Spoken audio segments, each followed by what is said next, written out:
The man who shoved me into the trunk called my husband. Not the police, not a partner. My husband. I remember the sound more than anything. The dull thud of the trunk closing, the smell of rubber and gasoline, and then his voice on speaker. "Yeah," the kidnapper said, calm, almost bored. "We've got her." A pause. Then my husband replied, just as calm. "Good. Don't hurt her. Not yet." Not yet. That's when I realized this wasn't a random kidnapping. It was scheduled. And my husband was paying for it. 3 days earlier, I was living what most people would call a perfect life. Private chef, penthouse overlooking the city, a closet filled with designer labels I never asked for. And my husband, Daniel, charming, composed, the kind of man who never raised his voice. He worked in private investments. That's all he ever said. And honestly, I never pushed. We met fast, married faster. Within a year, I went from struggling to pay rent, to signing my name on things I couldn't pronounce. But something always felt curated, like I wasn't living a life, I was placed in it. Still, I ignored that feeling until the night everything cracked. It started with a phone call he didn't know I heard. He was in his office, door slightly open. I was walking past when I caught my name. "She doesn't know anything," Daniel said. Silence on the other end. Then he added, "Lower, colder. That's the point." I froze. My first instinct was to walk in, confront him, demand answers. But something about his tone stopped me. It wasn't defensive, it was calculated. So I did something I had never done before. I listened. "Just make sure it happens clean," he continued. "No mistakes." That's when the fear started to bloom. Because people don't use words like clean and no mistakes unless they're talking about something irreversible. And somehow, I knew it involved me. The next morning, Daniel acted normal. Coffee in bed, a kiss on my forehead, a soft, "Love you." Like nothing had changed, but everything had. I started noticing things I had ignored before. The security cameras, there were more than I remembered. The driver. He never spoke unless spoken to. The way Daniel's assistant avoided eye contact with me, like she knew something I didn't. So I checked his office. His laptop was locked, of course, but his desk drawer wasn't.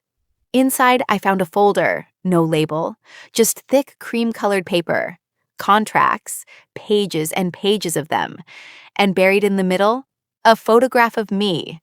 Not a normal one. It was taken from a distance, outside a cafe, months before I met Daniel. Below it, typed neatly, "Subject confirmed, proceed with integration." Integration? I didn't understand. But I knew one thing. I hadn't just met my husband. I had been selected. That night, I pretended everything was fine. I smiled, I laughed. I let him hold me like I wasn't already planning my escape. But I never got the chance, because the kidnapping happened first. 1 second, I was stepping out of the car in our underground garage. The next, hands grabbed me, a bag over my head, a needle in my arm. And then, darkness. When I woke up, I was tied to a chair in a dim room. 2 men stood in front of me. One of them made the call. And that's when I heard Daniel's voice. "Don't hurt her. Not yet." I tried to scream, but the gag muffled everything. The man hung up and looked at me. Then he said something that made my blood run cold. "You're worth more alive than dead. For now." Hours passed. Maybe longer. Time didn't exist in that room. Eventually, one of the men came closer. He pulled the gag from my mouth. "Relax," he said. "This isn't personal."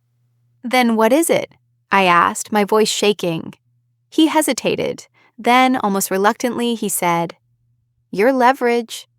"Against who?" He gave me a look. "You really don't know?" That's when it hit me this wasn't about ransom. It was about power. Daniel wasn't paying to get me back. He was paying to control the situation. But control of what? I demanded answers. And eventually, one of them cracked. "He thinks you're the key," the man muttered, "to something bigger." What does that even mean? But he didn't answer. Instead, he handed me a bottle of water and whispered, "If I were you, I'd start remembering." Remembering? Remembering what? At first, I thought it was psychological torture, trying to make me doubt myself. But then something shifted. A memory. Not clear, not complete. Just a fragment, a room, bright lights, voices arguing. And Daniel, standing in the corner, watching me. Not like a husband, like a scientist. I felt sick. "No," I whispered. "That's not real." But then more pieces came. A contract I didn't remember signing. A medical procedure I didn't consent to. A name, not mine. That's when I understood. I wasn't chosen because Daniel loved me. I was chosen because I was replaceable. Or worse, recreated. The door burst open. Chaos erupted, shouting, gunfire, footsteps. Someone untied me, dragged me out. "Move!" a voice yelled. I didn't even know who was rescuing me. But I didn't care. I ran, out of the building, into the night, into freedom. Hours later, I was safe. Or so I thought. Because when I finally got to a mirror, I froze. There was something off. A scar behind my ear, perfectly straight, surgical. I had never seen it before. My phone buzzed. Unknown number. A message. No text. Just a photo. Me, lying on a hospital bed, eyes closed, monitors flatlined, time-stamped, 2 years ago. Below it, one sentence. Phase 1 failed, subject terminated. My hands started shaking. Because if I died 2 years ago, then who am I? And why? Is my husband still paying to keep me alive?